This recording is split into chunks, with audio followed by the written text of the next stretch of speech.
Endur. Endur. Kuwi apa? Undur-undur. Niku termasuk galak. Niku nek nganti ngunduri. Tenang. Sing terakhir niku sing kewan galak terakhir. Apa wacane? J-I-J NG ke AKNG. Wah. Jengkeng. Jengkeng. Masa kewan kok ngene nggih? Iya, lha nyakat piye? Lah iya. Niki tengan iki alas wewengkon ngendi? Ana apa tulisane? Mboten wonten ning kula gaweke dhewe niki. Bangane stres iya.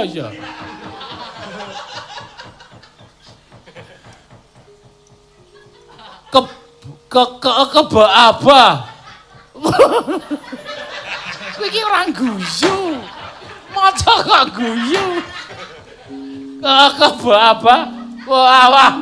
Ke bawah. Wah, edan. Malah kon medhun barang. KKPREN. Ngeprint. Ngeprint sapa? Ke bawah ke perintah. Negara ke AK Mbobo aja Kamboja. Wah iki sado banget lek mlaku iki. Luar negeri. Itu kan. Wah, luar proja. Kamboja niki batu-batu Bang. Iki adoh banget Bagong kok ya ora krasa lek mlaku. Ha ya karang mlaku karo wong wedok iki mesti ora krasa kok. Ana mlaku lho, lanang do lanang mesti meng titik sikilku wis banyak. Auto ke es teh, wes. Apa? Pirang-pirang dina iki kowe kok kaya kepengin rembugan karo aku iki jane masalah apa? Ora niki nek dipikir banget kok rasane nang ati nelongso. Mergo anak siji isih cilik tur dasare isih sekolah. Kula niki malah kaya wong keloro-loro mergo kula pikir-pikir bapakne kaya ora gelem mikir. Wah, aja waton bisa ngucap kowe. Wong lanang sikil dienggo sirah dienggo sikil, nyambut gawe apa-apa tak lakoni. Meng bethe aku pengen mulyake anak karo bojoku kowe kok kowe muni wong lanang ora mikir. Nggih. Mergo si Bagyo nika. Bagyo ngapa Bagyo? Ning ora tesih sekolah gek niki kahanane kaya ngeten, pendak-pendak ketemu kalih kula. Bagyo niku nangis. Nangis masalah apa? Lah sakniki nek sekolah niku rak lumantar HP to, Mas. Mongko HP sing larang nika sing iso dienggo napa jenenge omong-omongan weruh raine nika. Ah mbok ngedhep kaca pengilon. Ku ya weruh raine. Ning rak raine dhewe, mboten raine sing dijak omong-omongan. Lah le mulang niku carane kaya ngoten niku. Monggo gek regane niku larang tur mesti kudu nganggo napa niku kuotang niku. Duculke nggonmu ngapa? Lha nek omongan karo wong ora paham niku bingung. Kuotang niku tuku niku terus mengke iso nyambung tereng napa jenenge iki? Sakernet niku no. Apa kuwi? Niku sing iso dienggo tekan rika-rika niku jenenge intercom. Intercom kuwi kuno banget kuwi. Niku internet niku mongko tukune ya atusan ewu. Lah nuwun sewu nek peraturane kaya ngeten niki kula niku ya bingung bocah-bocah ra iso sekolah. Bocah-bocah ning omah ming dodolan mongko anggere mlebu sekolah sing sinau dudu bocahe sing sinau wong tuane. Merga bocahe ora dong. Ning nek kula semayani sik ya bak Bapakmu irung nyambut gawe, mbokmu ya urung entuk dhuwit, sesuk nek wis entuk dhuwit, sesuk nek wis iso nyambut gawe tak tukokke apa sing tok karepake. Selak bubar, selak rampung. Aku ketinggalan pelajaran, aku ketinggalan mata kuliah. Nganten niku si Bagya. Wah, kula susah, Mas. Niki pripun carane supaya uripe awake dhewe niku ora keraya ketoyong-toyong enten niki kebotan kebutuhane anak. Monggo kebutuhane anak niku jane ora kudu wonten niku merga saka peraturan negara sing pancen ya mbuh niki ajeng digawe pripun negarane kok wong sekolah kok malah ora ndang mlebu-mlebu. Wong sekolah kok ora entuk mlebu nang sekolahan ming liwat napa jenenge niku HP kali diwulang lumantar HP niku lho kula niku sak ora dong mbok ya niku sing dipentingke iki nggon perkara wong ngudi ngelmu niku mergi tumrap kula nggih Mas. Negara niku nek ora ana wong pinter nuwun sewu niku mesti bakale ya ora buka bakuh ora sentosa. Ana wong pinter nek tumindake ora bener ya wis ora eneng gunane. Ngoten. Mula kula nyuwun sampeyan niku biasane nek menyuarakan suara rakyat menika menggebu-gebu masyarakat mang bantu nek butuh napa-napa ning bareng kulawargane dhewe anak sampeyan ora iso sekolah mergo ora duwe alate, ora duwe HP-ne, ora duwe kuotane, kok sampeyan meneng mawon niku nuwun sewu. Nek ngoten niku sampeyan niku wong lanang sing ban cindhe ban silatan. Nek kulawarga mang ban silatan, nek wong liya mang ban cindhe.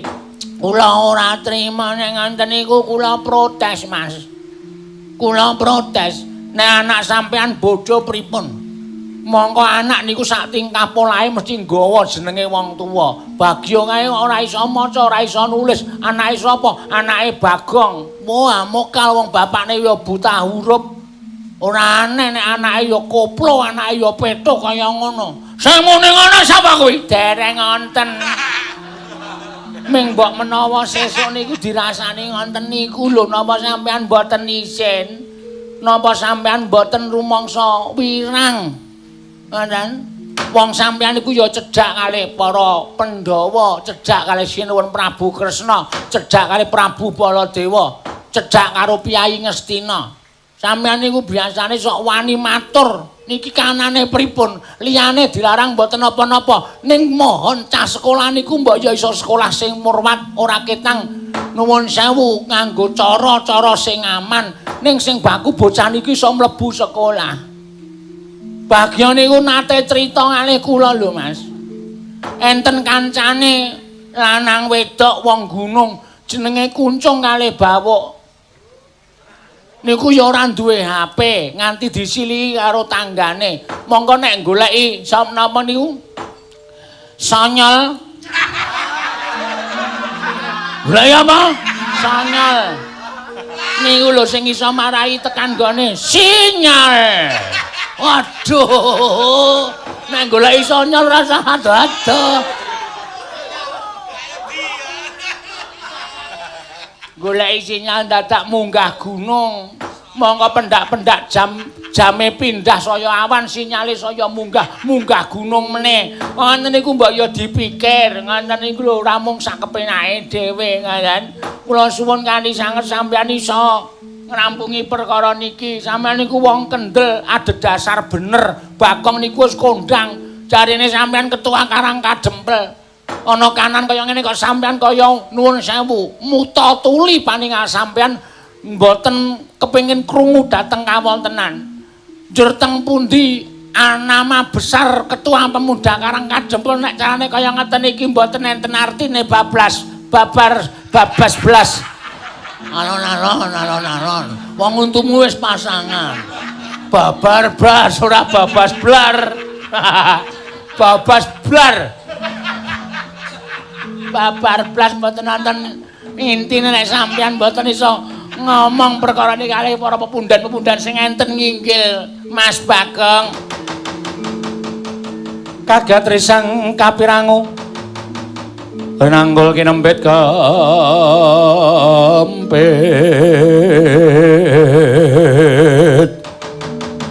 dosang reknaning bawana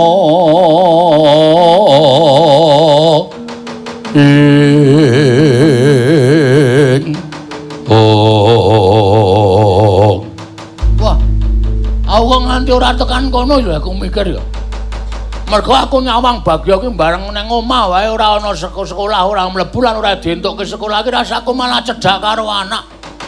Ning jebul tunane ya oke nek mung dineng-nengke ngono kuwi terus ora ana ketentuan saka para-para sing padha kawogan ki komo bocah-bocah ki dadi wong goblok.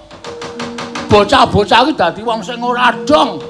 Mergo le ngajari ya ora cetha tenan lan ora jelas tenan. Nah, sampean saniki lagi krasa. Krasa ya krasa. Oke.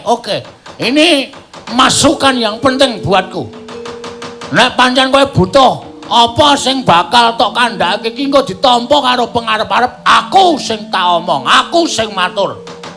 Carane piye? Ning kowe matur kudu duwe solusi, kowe aja mung matur tok ning kowe ngekek ana solusi utawa meneni drep.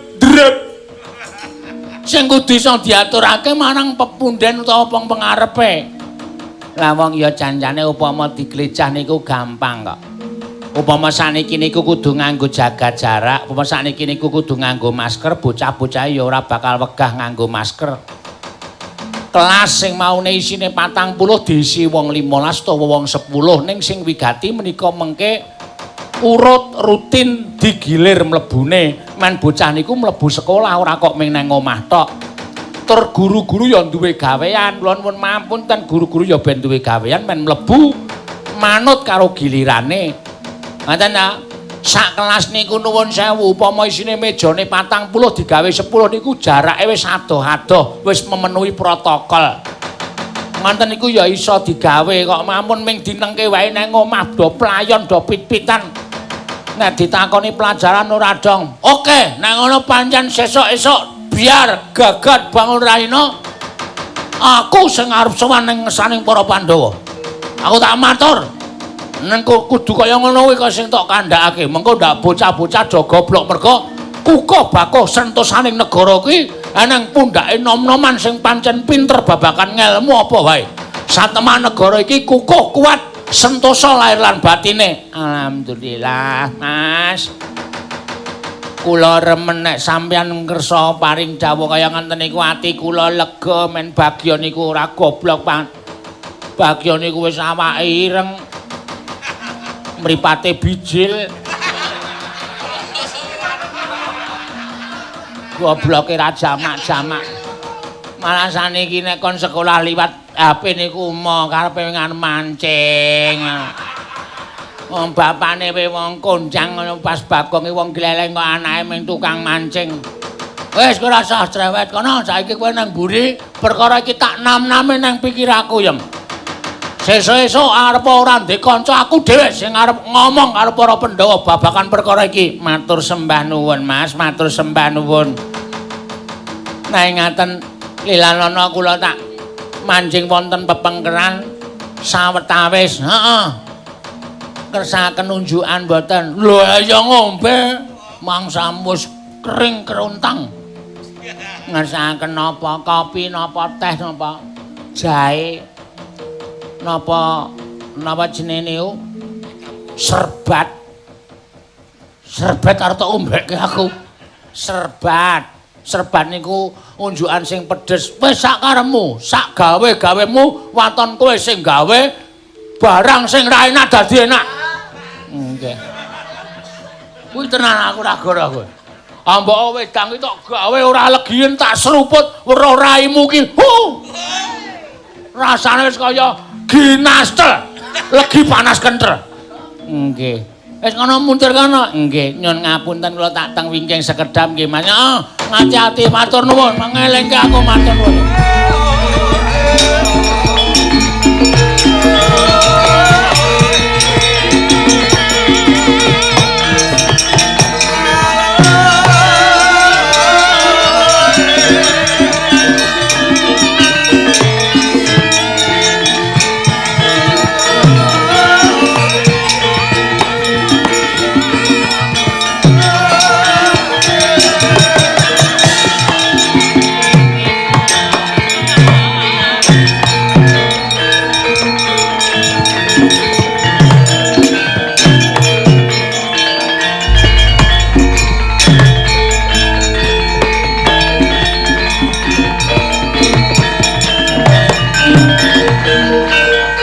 Pradyayatama ngambar arum sang kusuma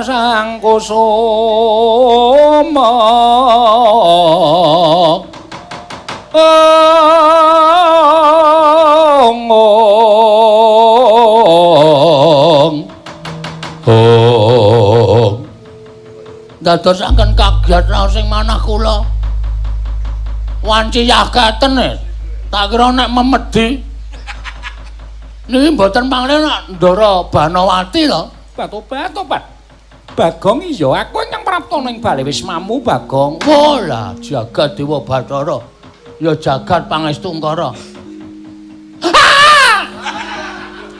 apa Mas sampean kok le mentol akon aku mlembure ming arep nemoni wong wedok sik ta ora sok gampang sujana matke iki sapa iki Ndara Banawati garwane Prabu Duryudana Prameswari negara Ngastina oh kula ki nek sinten nek ditanding-tandingke ya cetha kula kalah kula wis tuwa kaya meneng tapuk sisan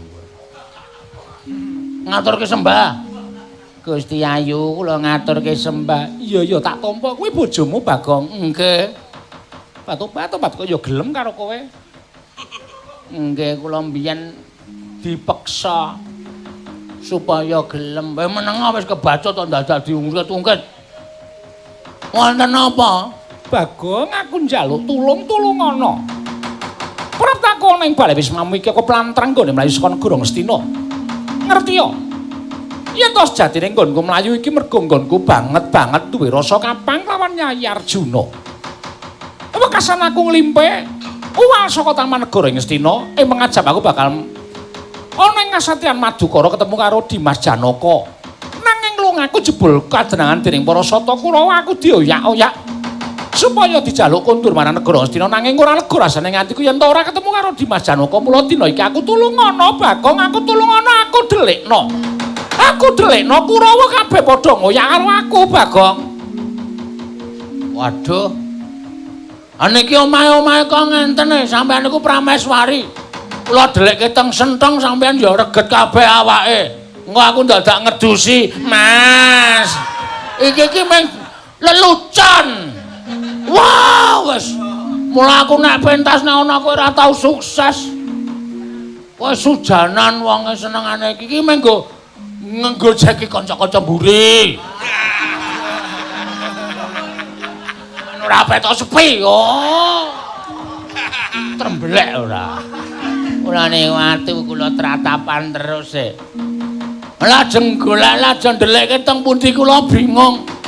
Monggo Kurawa nggone mlayu saya cedhak Bagong aku tulungana. Ngaten mawon sampean pasrah mawon kondur.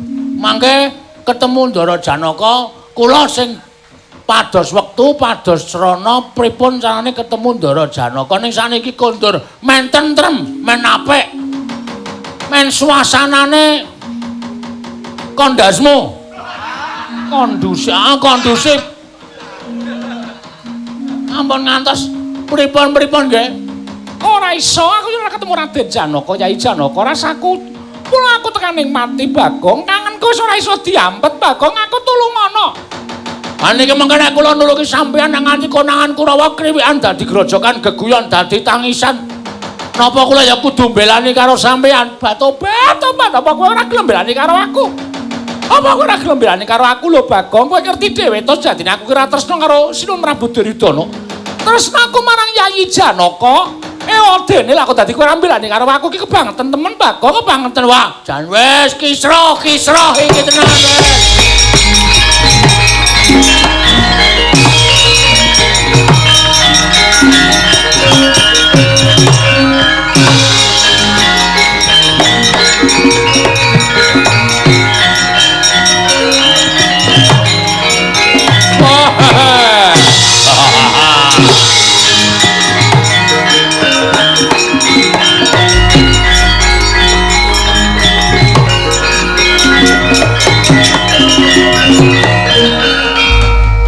Tandya Bala Pandhawa mbyuk gumelung mangung siring sata Kurawa kambau nggih Surakati timerut layut sagung praratu oh lah rak tenan ta Dur rak tenan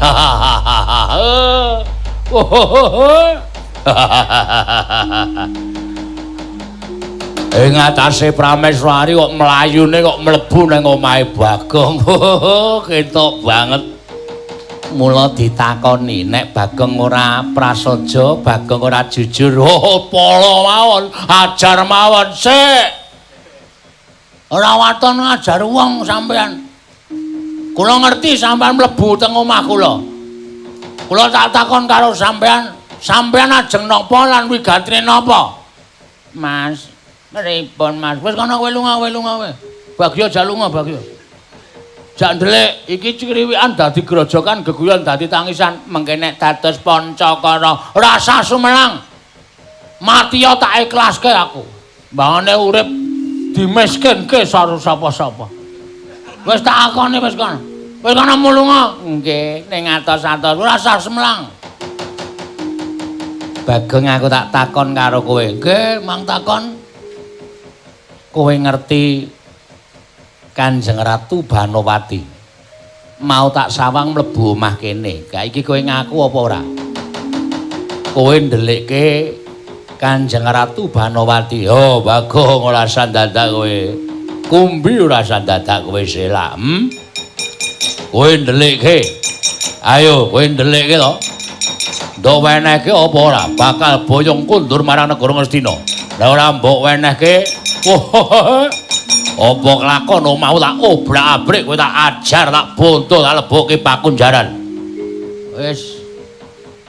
Nang ngono pancen wis dadi lakonku ah. Upama tak selak ana ya tanpa guna. Monggo aku dijaluki tulung. Wong aku nek iso nulungi ya tak tulungi. Gandeng aku ya pas ora sibuk. Aku ya pas nganggur ana sing njaluk tulung karo aku ya tak tulungi, ora masalah. Sampeyan nyuwun priksa Dewi Banowati? Iya. Sampeyan pengen ngerti pancen sing tak jaluk kuwi. Dewi Banowati teng pepungkuran. Neng mburi ngendi? Teng mburi omah kula. Lenggah teng mriko. Pasrah kali kula nek ana wong sing goleki panjenengane sapa wae kudu kula kon ngundurke. Lho kese. Iki sing goleki Kurawa. Kurawa ki kadang ngata Sinuwun Prabu Duryudana. Sinuwun Prabu Duryudana ki ya kuwi pertimbangane Dewi Banowati. Pertimbangan apa? Pertimbangan truk apa? Omong ora jelas garwane. Ah iya, sing tak karepe pancen kaya ngono. Tegese njaluk bali Dewi Banowati kuwi wis sak trepe, Wis ora iso. Gandeng Banowati ki njaluk tulung karo aku ya wajib nulungi Dewi Banowati. Bagong, Nun. Yen kowe ora gelem menehke Kakang Mbok Ayu Banowati kowe tegese wani karo Dursasana. Wani karo Kurawa. Nyuwun pangapunten. Nek kepeksane sampean nantang kalih kula wong kula niku jenise wong ora tau wedi karo sapa-sapa. Kula niku wong ora wedi karo wong. Ngoten mawon. Waton dasar kula siji, bener. Benermu nggo nendi? Bener kula mergo ana wong njaluk tulung karo Bagong wajib tak tulungi. Dasare wong niku wong wedok. Ngoten. Wong sing ringkeh. Wong wedok niku wong sing ringkeh, wong sing wajib ditulungi. Kuwi iki Prameswari Ngastina. Ora usah kokean ngomong, aku males aku wisan. Ki karepe piye? Piye, Dur? Pun candak mawon. Bagong dicekel mawon diajar. Yen perlu lebokke pakunjaran, yen perlu dipateni. Yen ana tantrimaning Pandhawa, Pandhawa mboten ajeng melu-melu wong ngerti Bagong niku luput pakartine. Ajeng melu-melu yen pancen kaya ngono, ta. Kurawa ingkang bakal nyekel karo kowe. Nuwun sewu nek paripaksa kula wantun lho nek ana pate.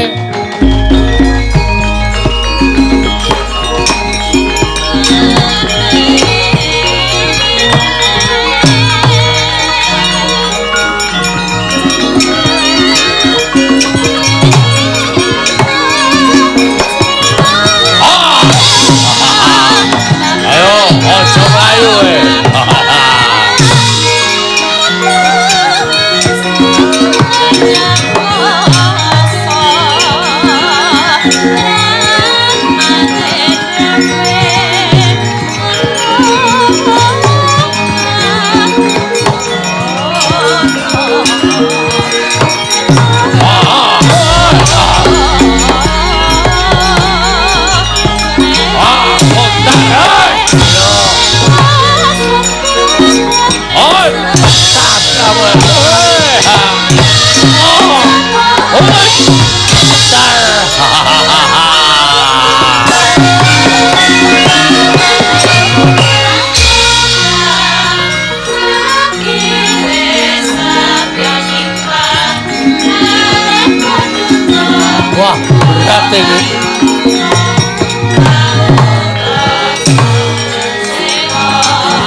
mung wakul doyak aja nganti mlayu.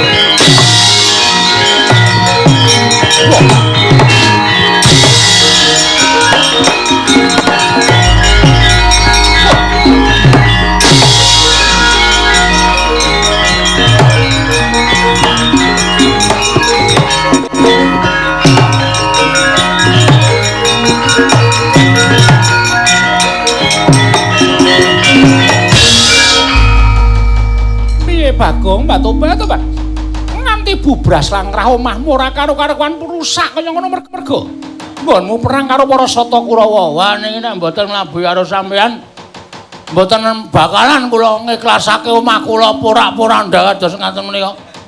Batobat to, Pak. Terus kepiye? Niki nek mboten mlayu kula remuk sampean ya kewirangan. Kula ajur dicekel Kurawa, dibondo Kurawa, kurang-kurang bejane kula ngerti watake Kurawa mesti diajar, kula yakin. Sampeyan ya kewirangan merga sampeyan konangan apa sediane merga mlayu saka negara Ngastina. Batobat, terus piye Bagong Awi mlayu kalih kula? Metu ngendi kula mangetutke laku kula? Mangetutke playu kula niku dalan sing kulina kula nggih maling. Batobat, Pak. Sing penting ora konangan pun mlajar mawon Batobat ayo mlayu bae Bagong.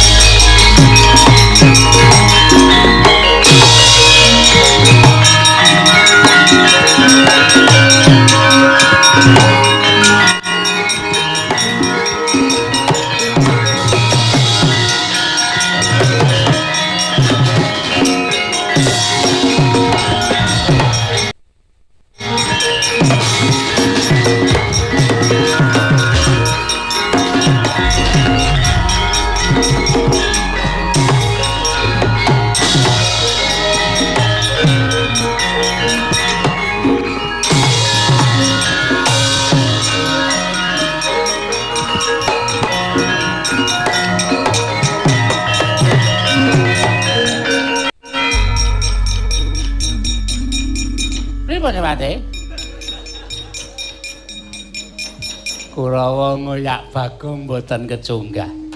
Ning ketok Bagong runtung-runtung kalih inggih menika Kanjeng Ratu Banowati mlumpat tembok mlebu grumbul jedul mriko liwat selokan barang.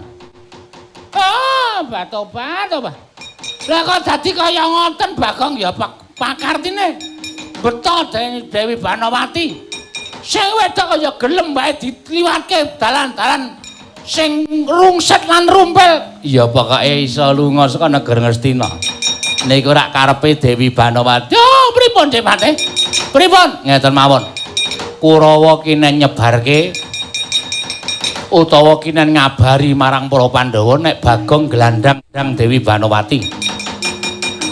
Nek Pandhawa ngerti Bagong gelandang Dewi Banowati luwih-luwih Janaka mesti mboten ajeng menehi pangapura kali Bagong.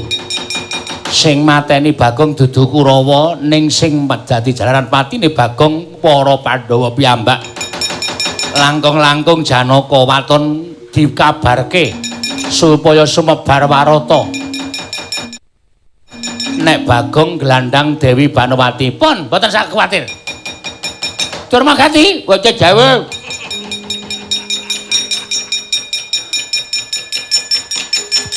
Kowe duwe fotone Bagong karo Banowati. Wajah pas cacak-cacakan karo Kang Desa wau pun kula foto. Disepiralke. Disepiralke. Dikondangke iki lho, dipilalke, dah dipiralke. Disebar ning media sosial media teknologi. Disebarke ngalor ngidul ngetan kulon supaya ndang padha ngerti Bagong gelandang Dewi Banowati. Oke, sakit Jawa.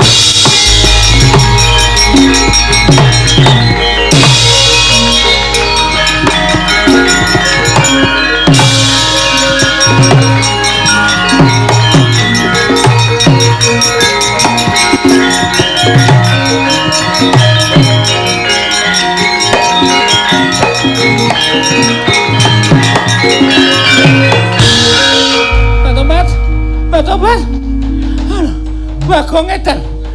Bagong edan ling nggeret aku sampe naik dhewe. Aduh. Aku ki wong wadon lho Bang, dasar ki Prameswari kowe ki ra batur, kowe ki mlayu liwat Talas ya kulino, mlayu liwat sawah ya kulino, mlayu liwat Tegal ya kulino. Lah aku ki ora kulino, Bagong. Aku ora kulino. Wah, malah pikir aku tekan dindi. Ora oleh. Lah niku ya kesel. Petobat. Aduh. Pendak aku tak mandeg dadak ngunjuk kayak kemben. Mesti mlotro bakal meneh keterangan karo sapa sing bakal midono karo kowe. Keterangan apa? Luwe-luwe nang nganti rayi sampeyan Ndara Janaka presa kabar sumebar Bagong Glandang Dewi Banowati. Ndara Janaka goleki. Niki kula karo sampeyan tengok-tengok teng mriki Ndara Janaka jane wis presa teng adoh mbuh saking pundi. Mentang langkap nganggo jemparing cul. Modar. Kula mati, sampean ketemu karo Ndara Janaka. Kula ora diurus, mbatrang. Pripun? Napa mboten kelara-lara? Terus kula ututane napa? Untungnya di mana kula? Tobat. Kowe bakal tak paringi Brana Picis, Brana Prabaya dhuwit pira wae njaluk omko tak paringi. Nyawae ta dijoli dhuwit. Padake. Tobat. Wis mengko gampang sing baku ketemu karo Raden Janaka mengko kowe piye njaluk apa aku bakal nuruti karo kowe. Pun yakin iya. Nggih pun. Nggo alon-alon mlaku alon-alon. Niki kula ya ngelih banget e. Tobat mengko yen ana wong dodol pangan mengko tak tukokke aku sangu duit emas pirang-pirang tekem. Wah edan iki. Berarti keturutan iki mengke iya wis ora usah kuwatir. Niki mengke nyamar mawon. Supaya aja nganti konangan kula tak kudungan tas kresek. Sampean ya nganggo napa lah? Pripun carane supaya aja nganti konangan? Mengke kula colongke mantol nggih. Men supaya ora konangan tobat. Ayo mlaku ngado Bagong golek dalan sing prayoga. Ketemu karo Dimas Janaka. Monggo. Niki wis saman niki teng jero ngalas kapunan iya Bagong.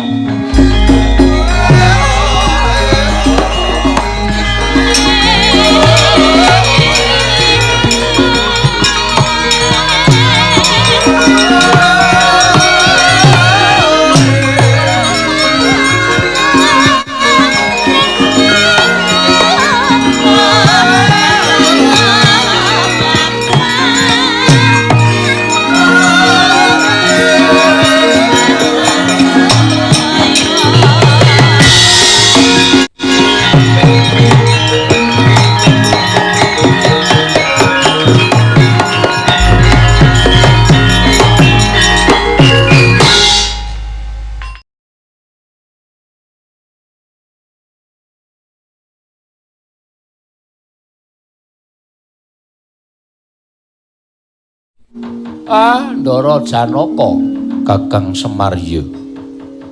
Kula ngaturaken bekti kula kunjuk Ndara, iya tak tampa. Bekti kula Den, iya nala garing.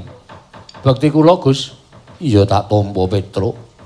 Enten apa kok tindakipun mboten kados adat sabene? Sumengka niku wonten wigatos menapa? Yen ngono pancen bener wewarta ingkang tak tampa. Lamun anakmu Bagong pancen tumindak ingkang ora prayoga ketitik. Aku dipriksa marangon papan kene jebul Bagong ora katon. Lah malah sampean kok ngerti anakku lho Bagong? Mergo aku krungu kabar Kakang Semar. Kabar napa? Napa kabar bab anakku lho? Kabar ingkang sumebar warata nganti Kanjeng Koko Prabu dawuh kelawan aku nanjihke kelawan kahanane Bagong. Yen to dina samengko ana kawan Bagong wani nyidra marang Prameswari Ngastina ya kuwi Kakang Mbok Ayu Banowati Kakang Semar.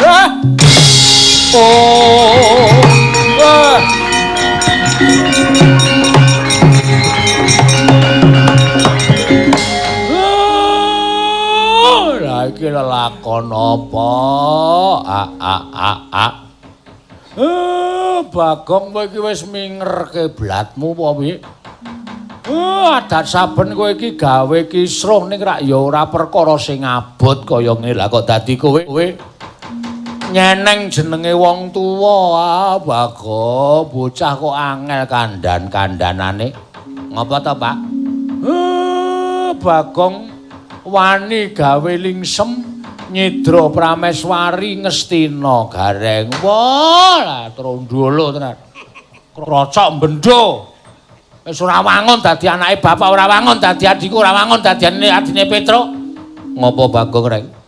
Nyolong Dewi Banowati, Tru. Wala setan ora. Ketemu kepruk boto raine tenan. Wis ora ana pangapura nganggo wong sing kaya watake Bagong. Biasane iki tumindake ora nganti kaya ngono kok iki kok wis nerak pacak nerajang perbatang wis mlumpat waler iki. Iki wis ora bener nek diapura meneh, Pak. Upama dihukum ya wajibe dihukum Bagong. Terus pripun? Mula aku kedugung upaya menyang didununge Bagong. Yen wis ketemu aja mbok luputke Janaka yen to aku kudu mentolo kelawan Panakawan Bagong Semar.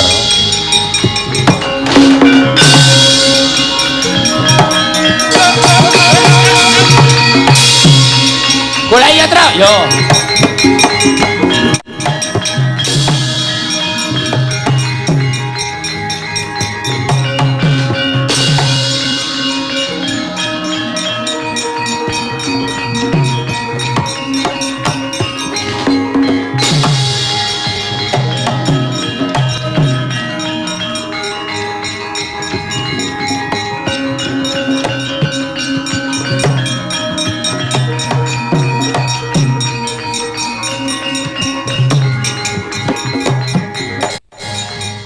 Panudya yutama ngambar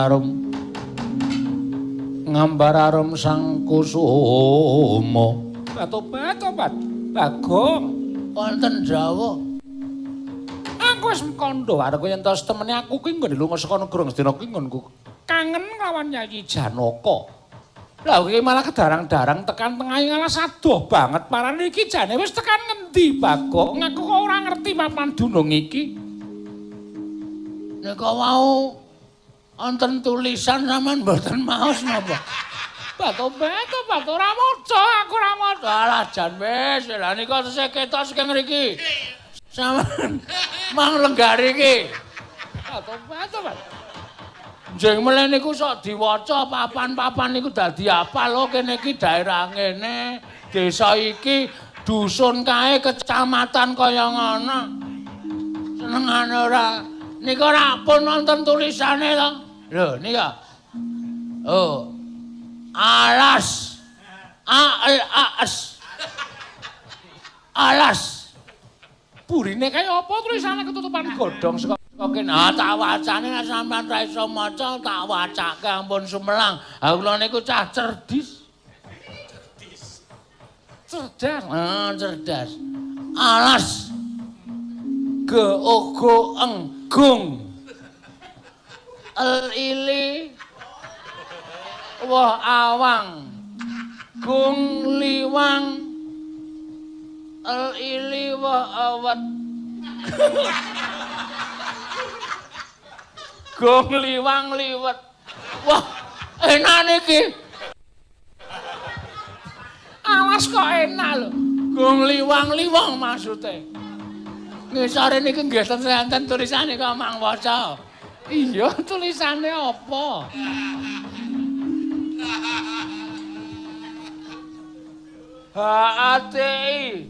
Hati-hati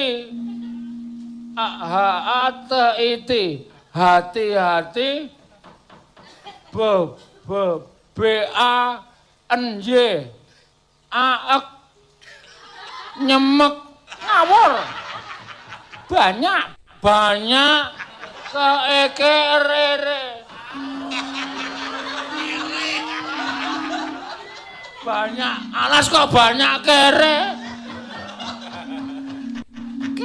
wah awan kewan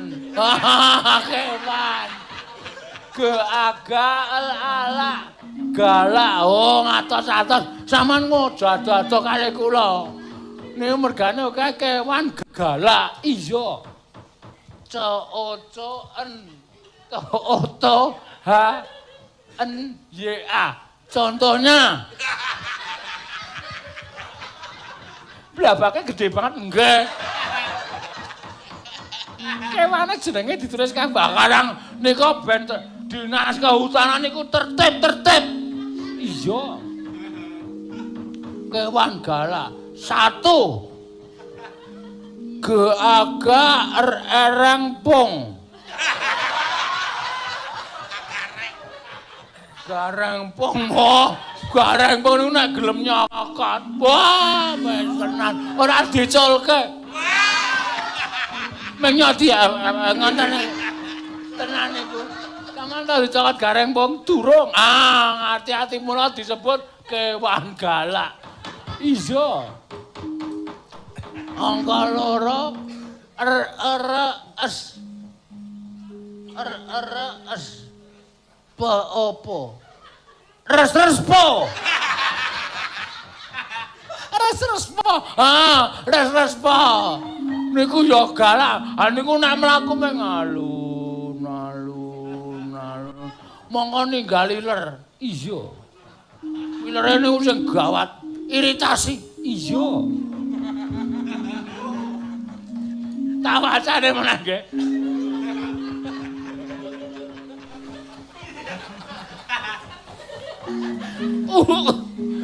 Endur. Endur. Kuwi apa? Undur-undur. Niku termasuk galak. Niku nek nganti ngunduri, wah. Tenan. Sing terakhir niku sing kewan galak terakhir. Apa wacane? J-I-J N-G K-A-K-N-G. Wah. Jengkeng. Jengkeng. Masa kewan kok ngene nggih? Iya, lha nyokot piye? Lah iya. Niki tengan iki alas wewengkon ngendi? Ana apa tulisane? Mboten wonten ning kula gaweke dhewe niki. Bangane stres iya.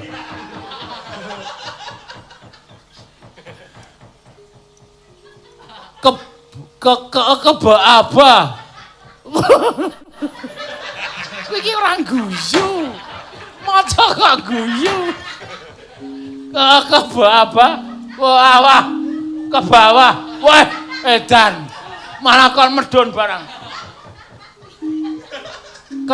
KPREN ngeprint. Ngeprint sapa?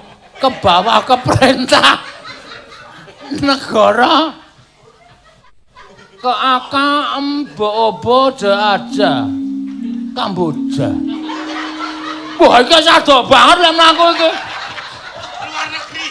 Itu kan. Wah, luar proja. Kamboja niki Pak Tobat. Iki adoh banget, Bagong kok ya ora krasa lek mlaku. Ha ya karang mlaku karo wong wedok mesti ora krasa kok.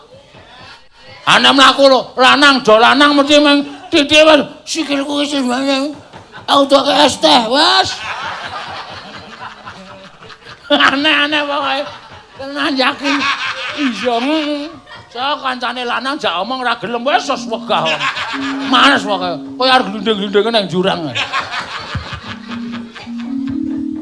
Iki terus le bali piye? Rasa mulai wis kana tulisan meneh jare.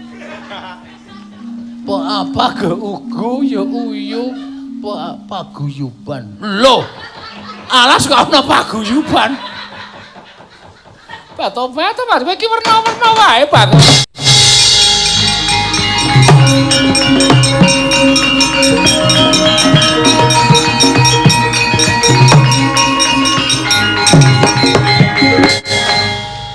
Tulisane apa meneh?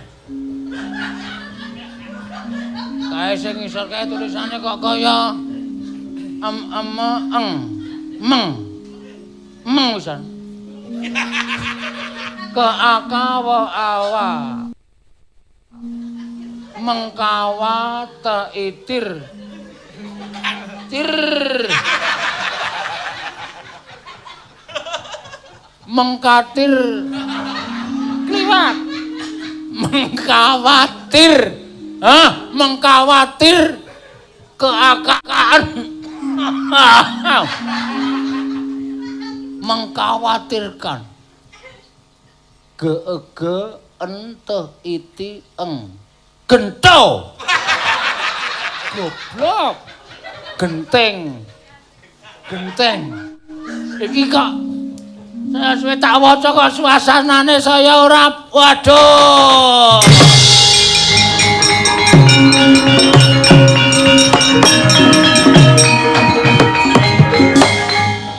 apa Bagong?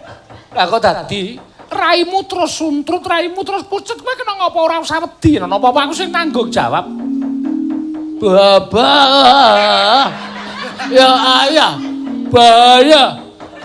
Lah mergane apa? Daidi. Geugu. Gudeg. Wah, jan klerak-kleru iki aku wis. Wis keweden kaya ngene. Kuku laturi nek ana lho eleh. Ngopo? Kulaturi nek ana lho eleh. Kuwi apa? Aduh.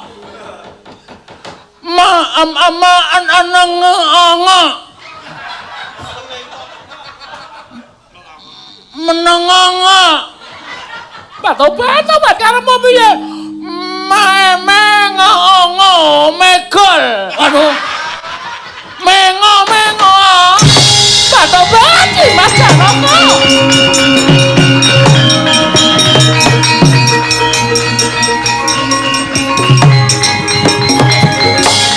Ora babar pisan Dimas. Aku kangen karo si Adi nganti keplayu keplantrang alas mergo go karo si Bagong. Mergo jalanan Bagong ki mau aku iso kesempatan ketemu karo sira Yayi Janaka tobat. Aku ora kuwawa urip nang negara Ngastina ora ketemu karo Dimas Janaka. Aku piye? Aku kudu piye? Kakang Bu, kula aturi ngiyup sangandhaping werksa baniyah wingking menika. Si Adi arep ngopo? Aja ndukani karo Bagong. Bagong ora luput, Bagong ora kleru. Monggo kula atur seminggah tobat aja ndok seneni aja mbok dukani Bagong ora luput ora kleru lho. Kula atur seminggah rumiyin.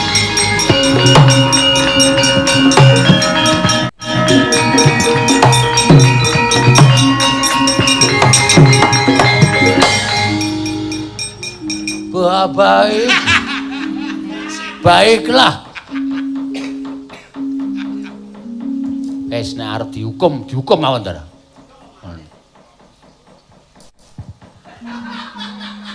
Wah, iki wis konsentrasiku bubar iki anggere sik kocluk teko iki.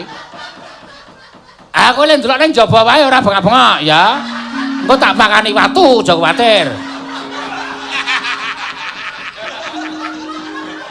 Engko tak geruske botol wis jaba. Apa?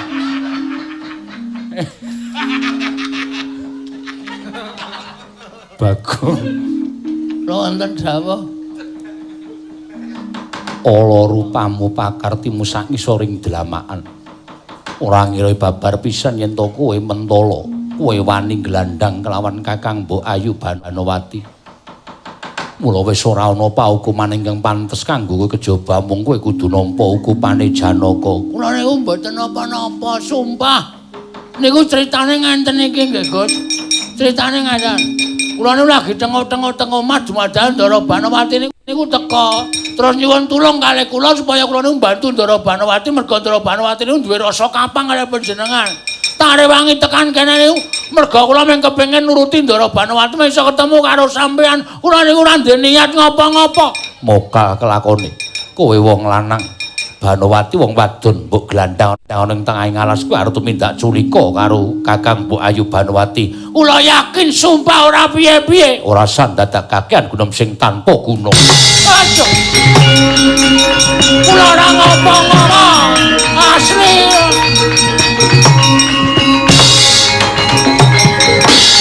Sambato. Kon mecah siramu tak pecah saiki. Po kowe ora ngerti yen to yae Kakang Mbok Banowati wi apaku. Pak. Apa? Wah, mbok kan lunga sik aku darah pikiranku bundel kok. Pak Bagong aku ora iso piye-piye dole kowe salah. Kowe luput. Kowe kleru. Aku ki ora ndek niat kleru, Pak. Nek dianggep kleru ya kleru ning aku niatku ora kepengin tumindak kaya ngene. Reng. Ngapa? Ora sudi nulungi karo kowe. Wong luput, wong kleru kok njaluk pambiyantune kakangmu wis ngorek-orek raine wong tuwa ora bakal ilang selawase urip. Ayo, omong. Aku suruh emoh ngewangi karo kowe. Aku mau bantu karo kowe. Ayo, saiki kowe arep kepiye, Bagong? Kula mboten napa-napa, nyenggol Dewi Banowati men mboten. Napa malih kula wani duwe niat tumindak sing ora becik. Yakin sumpah mbok wani di bumi langit tangkep nek kula duwe niat elek kali Ndara Banowati mboten. Oh. Alah.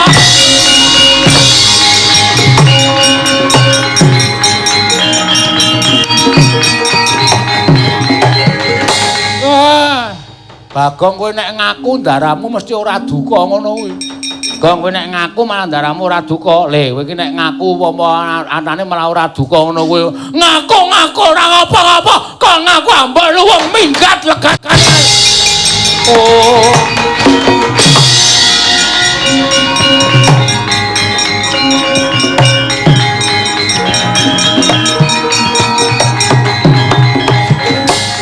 Kakang Semar. Kula kelangan anak siji. Nek pancen pakartine elek kula ora owel kelangan anak. Nolo Garing kelangan sedulur. Nek pancen pakartine Bagong niku tenan-tenan elek kula ora kelangan. Petruk semono nggih. Yen ngono ayo menyang negara Ngastina. Derekke kundur Kakang Mbok Ayu Banowati selak mesakake Koko Prabu Duryudana. Nggone kelangan Kakang Mbok Ayu Banowati. Monggo kula dherekaken, Ndara.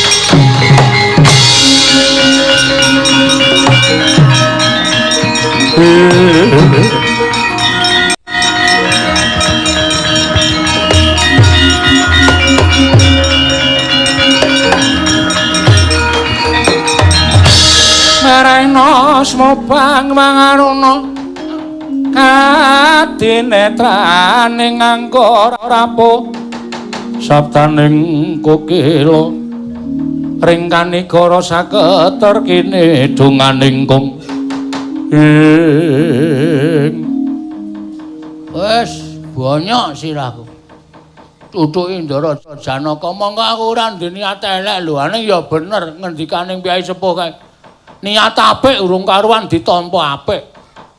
Wah, wis gara-gara Banowati njaluk tulung karo aku malah ketoyong-toyong aku didakwa sing werna-werna. Dadi wong sing terpidana. Semar ya wis ora nulungi karo aku, Gareng omongane ya wis atos. Petro omongane ya wis wah wis ora iso ditampa nganggo ati sing nyenengke. Ha iki tekan ana wujuding kali iki kali ngendi iki? Tak wacane. Tak sanding. Wah, ku apa wis? Apal aku tau adus rene aku mbiyen. Kali jurange jero ora jamak. Ngisor nganti ora ketok. Mulih isin mirang-mirangke wong tuwa, mirang-mirangke karo sedulur. Gunane apa, Gang? Kowe urip ning alam padang nek ora iso njunjung derajate wong tuwa, ngarumke jenenge sedulur, ming bebangeri karo jenenge wong tuwa, modar lakoni negara. Wes!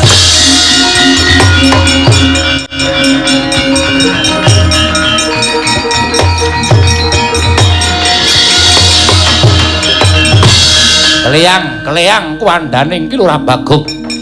Tingkem Kang Netra nalika semanten timuyup saking Dirgantara nenggengkeng tunggu jurang ing kinarya nglalu Lurah Bagong wujuding seluman sigra nyaut ungganing Lurah Bagong.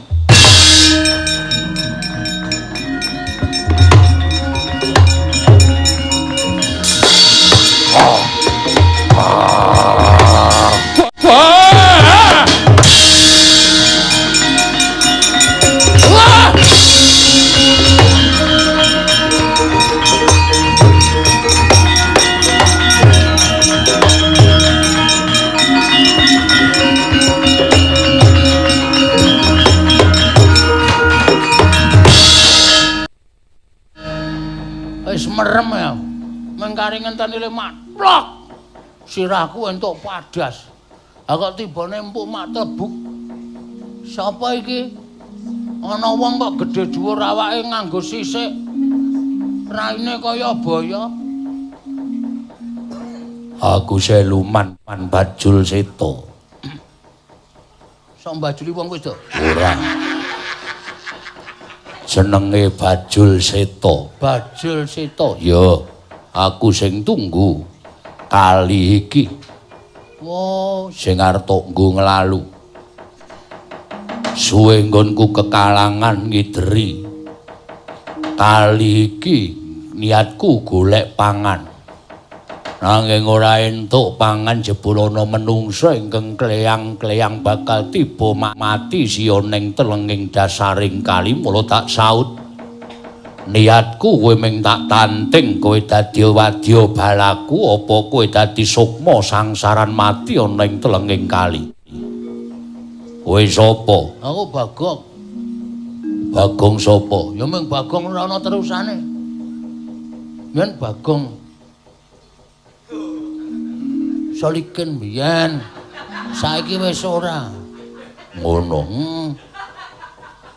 Ora dalah piye kowe milih rong perkara. Aku tok dadekke wadya balamu apa mati sia dadi sukma sangsaran ning kene. Ya ora milih kabeh. Lho kowe wis tak slametke kowe kudu manut karo aku. Apa rumangsamu menungsa kalah karo seluman ha? Hah? Titahing Gusti sing sampurna iki menungsa, dene seluman jim ki sak ngisore menungsa. Ora ana menungsa direh karo jenenge seluman. Kowe sing kudu tak reh. Wah, gaglak lah untal genti kowe. Pas.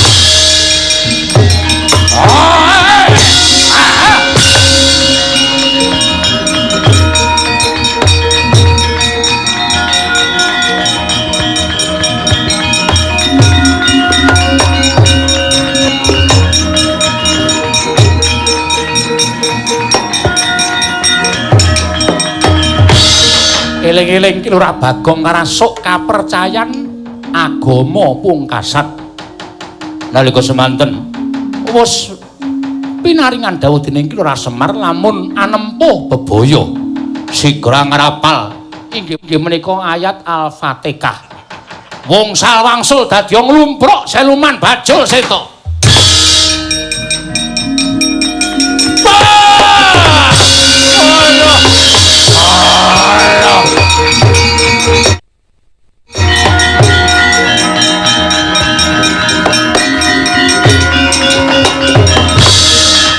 Apa ora we?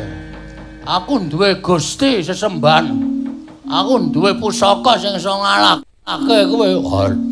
Aduh Bagong. Awakku panas. Diblono ye.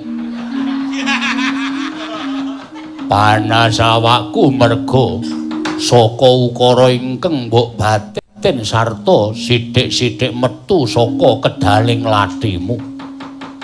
Oh, panas awakku, aku ora kuat nyangga kekuataning surasaning tembung kuwi mau.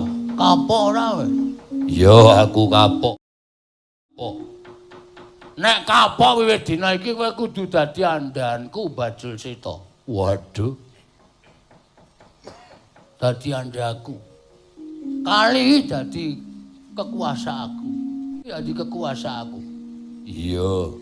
Ikhlas? Ikhlas. Wiwit dina iki sing ngadus aja wong lanang, ning khusus wong wedok.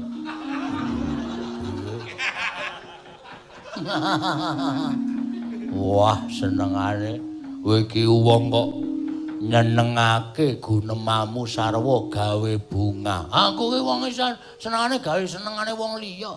Dadi kuwi termasuk ngibadah, gawe bungae wong liya iki termasuk ngibadah. Mula aku ki arep dianu apa-apa ora iso temomo. Iya. Nah iki ngene. Piye? Nek kowe teluk karo aku kowe kapok. Kowe mbantu karo aku. Bantu apa? Mestine kowe akeh kekuatan. Iya. Duwe aji Jaya Kawijayan. Aku njaluk. Ora ketang siji loro wenehno aku mentak nggone aku males ngudi tuwa lara wirang. Lara atiku karo sing jeneng Raden Janaka. Wah. Raden Janaka kuwi satriya aning jagat kok kowe arep males karo Raden Janaka apa kowe menang? Nek jane ora menang ning gandeng tokne pusaka kudune iso menang. Pusakaku ora ono sing ngalahke pusakaning Raden Janaka. Pusakamu sing antik apa lah? Ora usah sing ampuh-ampuh ning sing antik. Sing kira-kira iki Janaka kewirangan ngono wae. Ngono ya. Ya, yen pancen kaya ngono. Yen kowe arep malesku dituwuh karo Raden Janaka dina iki aja sumelang. Jutmu tak ganti kaya dene Raden Janaka gelem apa ora? Ora clemongan lho. Ora clemongan lho. Tenane. Yo tenan. Bagus. Yo mesti bagus. Nganggo gelung, nganggo. Pokoke jadi iya. Awake kuning, ya mesti kuning sak untune. Matamu.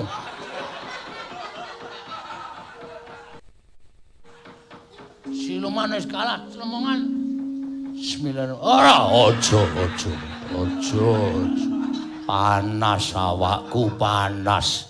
Ah, gene wedi. Padake kowe ampuh banget ora sing ngembari. Yo tak jalukke panguwasaning Jim. Muga-muga kowe iso wujud ning kowe engko ora mesti ya bali kaya wingi-wingi. Sing penting aku iso gawe isine Raden Janaka. Yo sawangen Bagong aja kuwatir.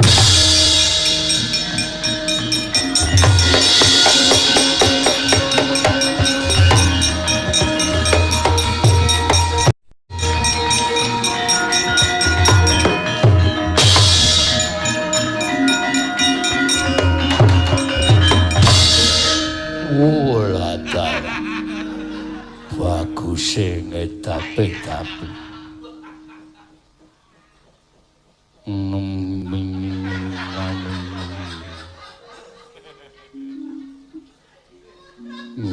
nyangan yo yen panjen kaya menggunang njaluk pamit ning aku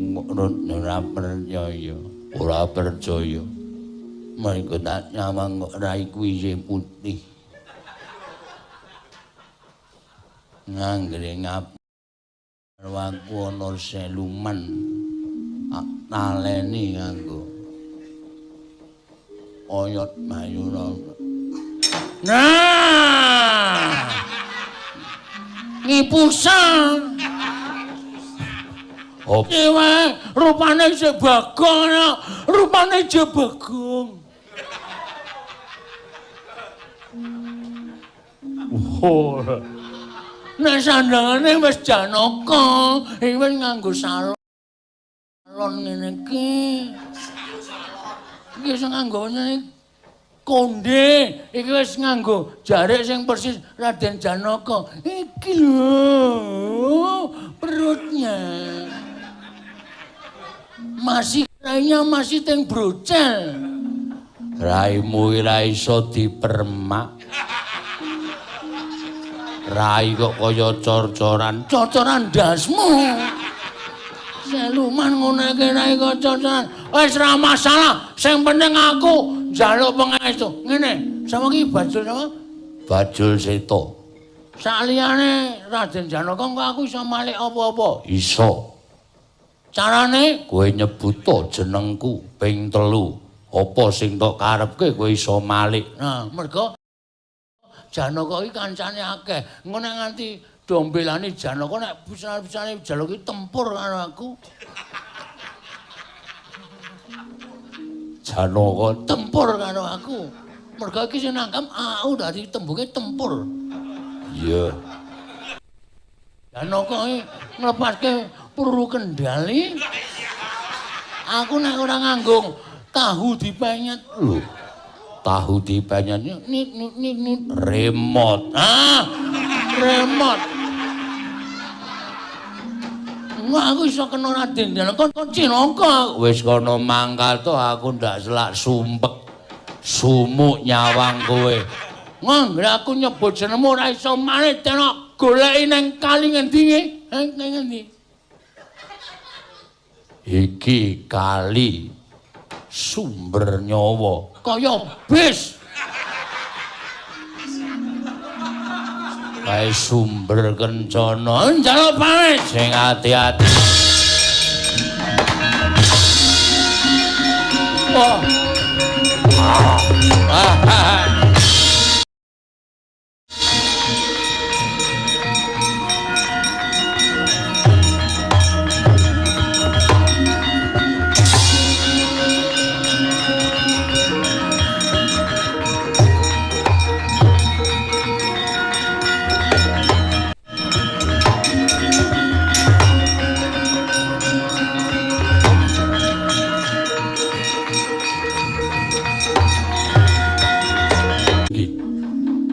Eneng parigawe apa ngaturaken ketiwasan sinuwun wonten wujudan ingkang ngelok-eloki menawi dipun titipriksa tanpa beda kados dene pun Arjuna iki pun Janaka nanging menawi nyumur pidhateng pasuryanipun mestiki mawon paduka Kanjeng Prabu badhe ngungun salebeting penggalih nguwuh-uwuh nedya nantang perang tanding kanepun Janaka Prabu.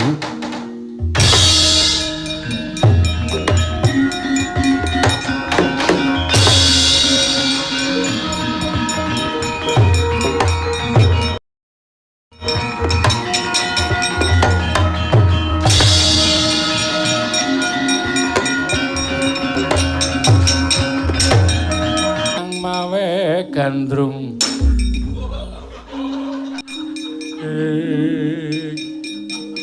Petro non mrene yo lho reng apa rene ra omongi Ndara sapa iki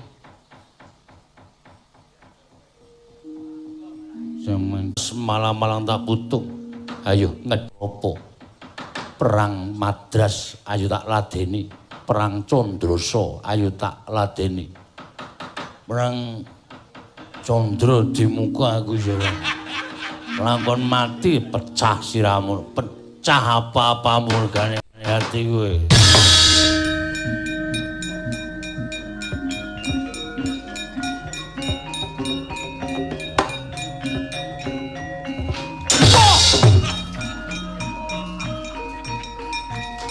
Modiar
iki.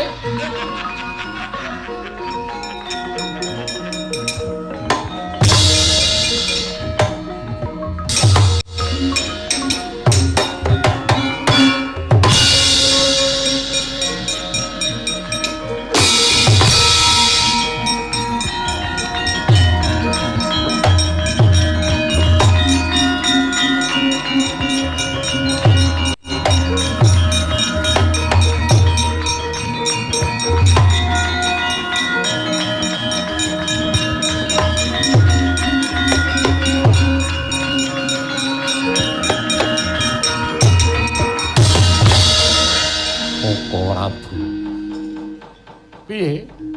Kabar ingkang sumebar apa wis bisa mbok sirep? Sampun. Namung tiyang wonten ingkang wantun damel ingsem kula. Mawi sandhangan Janaka rupanipun boten pokra. Lho, ngambari adi kula lanang Madukara. Kasinggihan mekaten. Werkudara, ora ngewangi adimu apa piye?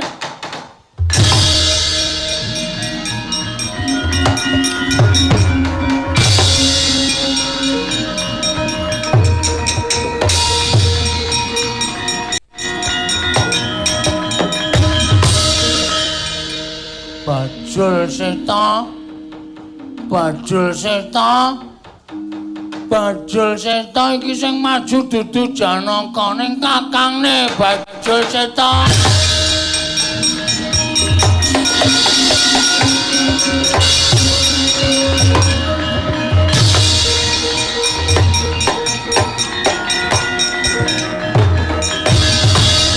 Arsa madangi dalan Munga-munga paneng sapu caing ukir martabak larang tenan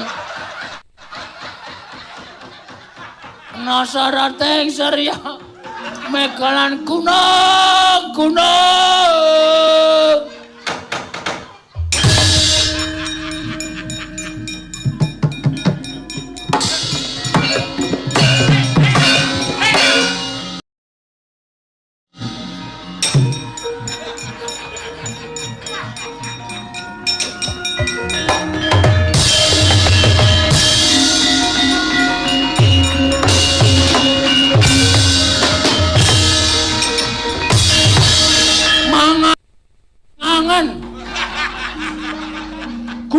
Keranggrane ngarga kura-kurnita kakiri-kiri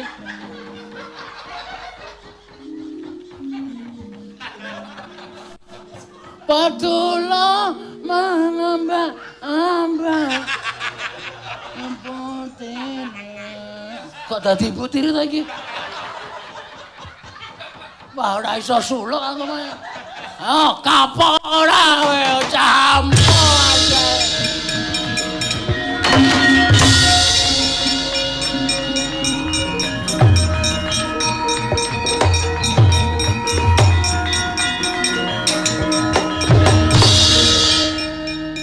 Piye? Gah. Isin. Ora kok isin ki ngopo? Werkudara. Werkudara? Kowe iki nek tumandang ki ora kaya ngene kok dadi iki kok kaya ngene piye? Gah, Sin. Karuane mbok du karo singa bareng. Mbok du karo gajah 40 aku ora wedi. Wah, didu karo wong edan. Wah, Sin. Kowe nek ngerti mesti guyu. Kowe nek ngerti mesti ngece karo aku. Mbok coba aku tak nerono. Wah, aja. Ojo, mesti ora tak tontone kaya ngopo.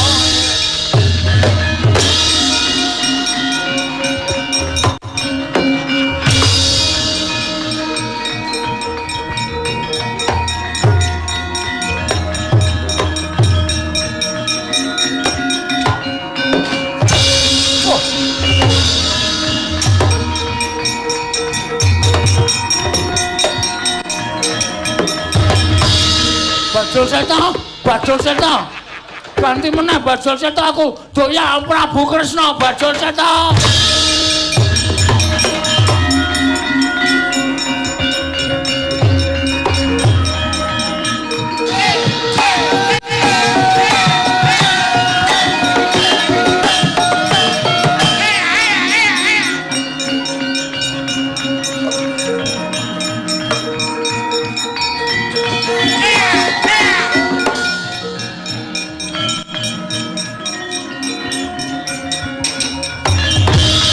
Ulah dalah.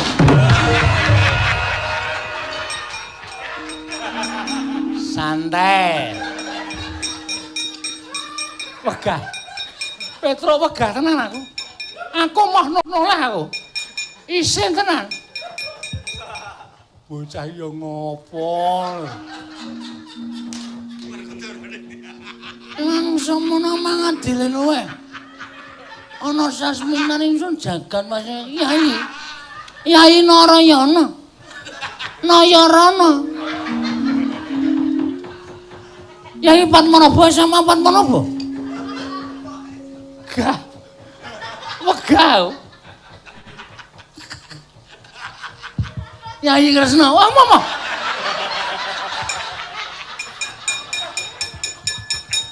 Pon Kakang wis ngerti sapa to sejatine sira. Tak tonton ning saka kocong gedhong.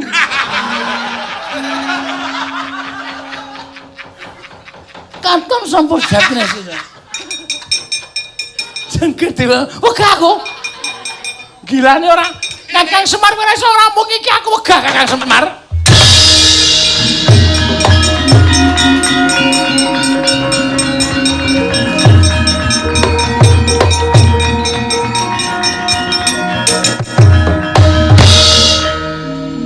Mangsa mono mandine wae. Ana sasmintane ingsun jagat wasesane Bathara. Ora bocah iki tek ampuh men. Iso malik apa-apa. Agong lho kowe. Us. Aja ngawur. Mono gage sawangan. Iki Makuthi.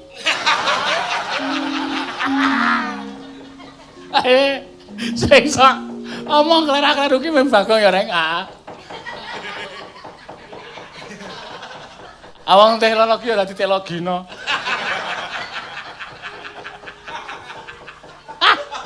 Ayo, kowe malik ora ajar kowe. Jagat Dewa Bathara. Jebul kae. Kaya ana wong dhuwur.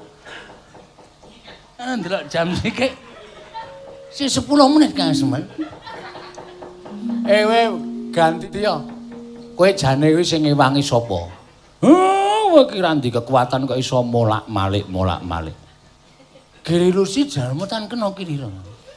Kejaba nek gusine abu. Ora iso disebut Giri Lusi. Ya tenan ora. Seneng aku nek Bagong ngono kuwi. Sing arep iki sapa aranmu? Kuwi Joko Tingkir. Wah, Semar.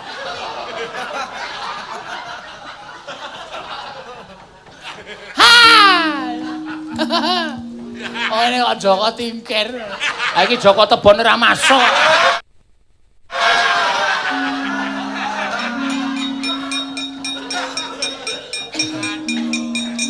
Iki Semar. Wah, mangsuk menawa dina luwih. Jagat Dewa Bathara, jagat Dewa Bathara. Semar. Heeh. Ya Badrana ya. Heeh. Saron Ricik. Saron Sari ya. Heeh, Saron Sari. Duda mana-mana ngunung. Jurudia. Permatasari, Punta Prasanta. Nang ngono sing dhuwur kuwi jenenge kerupuk. Heeh, ning wis mlempem. Aku doyan kaya sambel kecap. Wah, Getha Bagong iki sok nyolongi kerupukku teke sambel kecap ning Bagong kok. Sing cilik iki sing silite iso.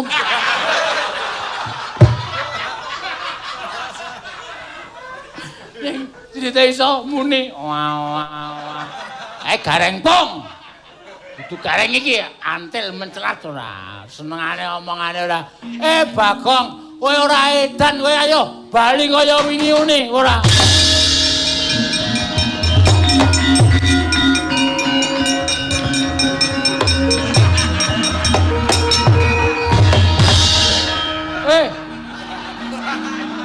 Laba. Cari kan ganti bagong. Ya ganti bagong. Jangan wes ora pati nduga mana. Kuwi bagonge bapak mbiyen. Ayo disinggahke nggo pusaka, ora usah ditok-tokke ngono. Wah, jan wes. Wes jan wah. Aku dune nek cara mbiyen iki wah jan wes saiki modern netro. Wah jan wes jan wah. Aduh. Nganggo gamelan men iso badan. Oh ngono ya mer.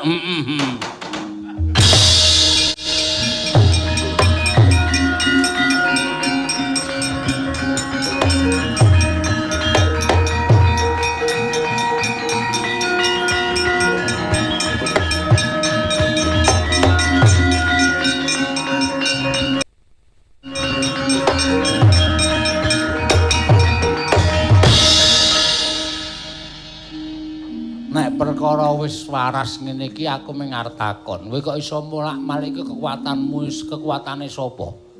Aku ketemu Jim, Mbak. Siluman jenenge Bajul Seta. Wong urip ki aja ngawula karo siluman. Wong urip ki aja ngawula karo Jim. Kowe aja njaluk kekuatan karo siluman, karo bangsaning berkasaan. Kuwi ora apik, kuwi nerak malang waring agama. Ayo diluwari. Aku ora iso ngluwari, aku sing ngluwari. Bajul Seta sing wis menehi kekuatan ruk-ruku ya men bali nyang asal mula bukane sak kekuatane men kowe resik lahir batinmu Bagong.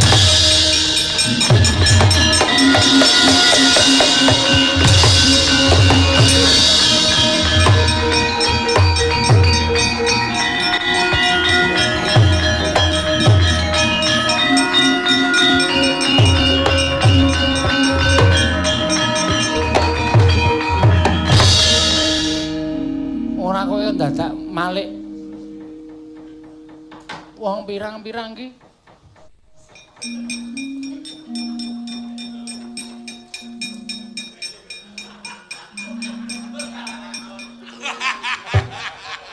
iki kepiye iki meng tengoke susuk-sukan mbaya tengok dhewe-dhewe ora wah caidan. Ngopo? Semar rada mundur. Ayo rada mundur.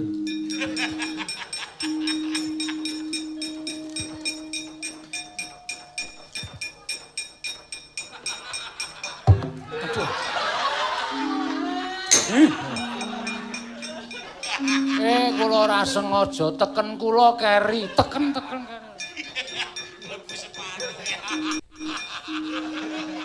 Loro pajakku. Aku ora didakwa. Kula kaya dene wong terpidana. Rekae ngewangi Ndara Banowati malah dadi wong luput, dadi wong disalahke. Dikira macem-macem karo Ndara Banowati nganti kula diseneni Ndara Janaka. Ndara Janaka dikon lunga. Kula wis nglalu lho, nyemplung jurang lho kula. Iya, enggak. Jurang endi? Jurang juga.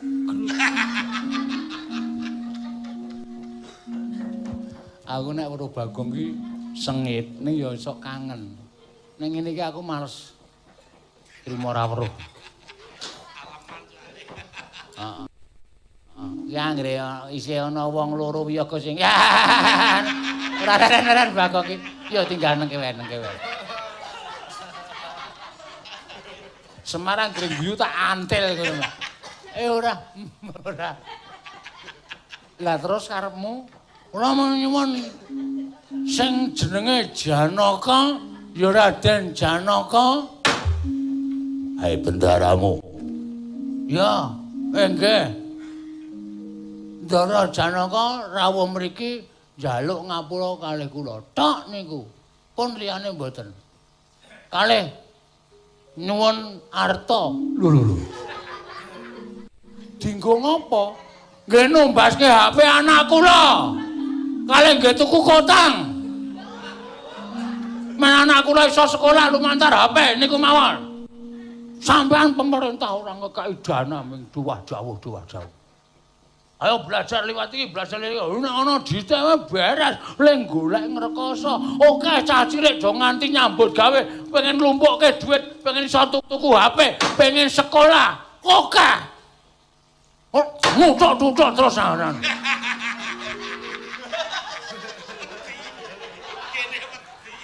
Lha nek ngomong sak tenane malah dikeplaki sapenake dhewe. Sampeyan kudu berbijaksana dalam menentukan sikap. Oke sampean ngonten niku nek kira sampean terus mubengi laladan negara Ngamarta, negara Ndarawati. Sapa kawulane sing ora mampu diparingi, sapa kawulane sing ora iso tuku HP diparingi. Sak desa dikai nggon wifi sing ana iso nggo internet, men iso nggo sinau bareng-bareng. Ngono ora mung dawuh ning tanpa nganggo ana jalan keluare. Iki mengontam-ngantem wae.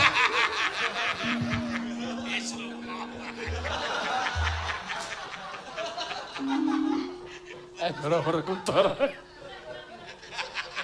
Gara-gara kutara nganti wedi lho.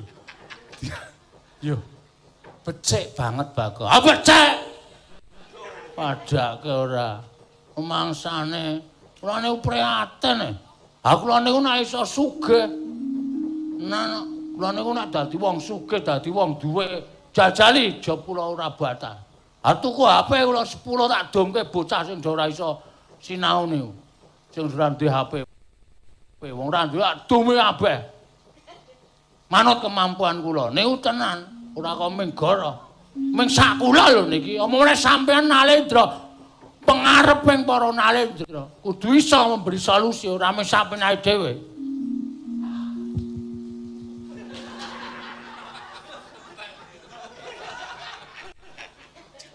Mangsane. Ngopo, Pak? Aku wedi. Rasa wedi kok menyuarakan kebenaran kok wedi ora. Iya, Bagong. Sesuk ana penggalian saka Pandhawa lan panjenengan ingsun. Alhamdulillah, ning sing penting anak kula tukoke HP sik. Iya.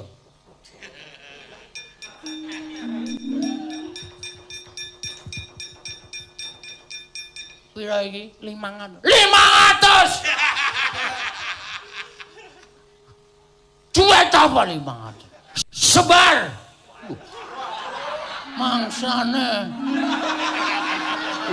Jupuki meneh sebar. HP kok 500 ento sing enten. Apa? Ya wis sesuk bakal dipikirake. Ah, ngoten ora. Mesake bocah-bocah ndak ora iso sekolah nggih, Den. Nangis ati kula, trenyuh pikir kula.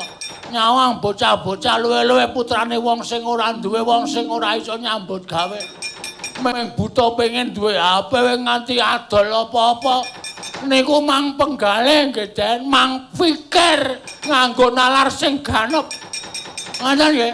Sampeyan lenggah dadi Nalendra ya merga saka suarane wong sing ora duwe nika, mula nika ya wajib mang gatekke ampun mang nengke mawon.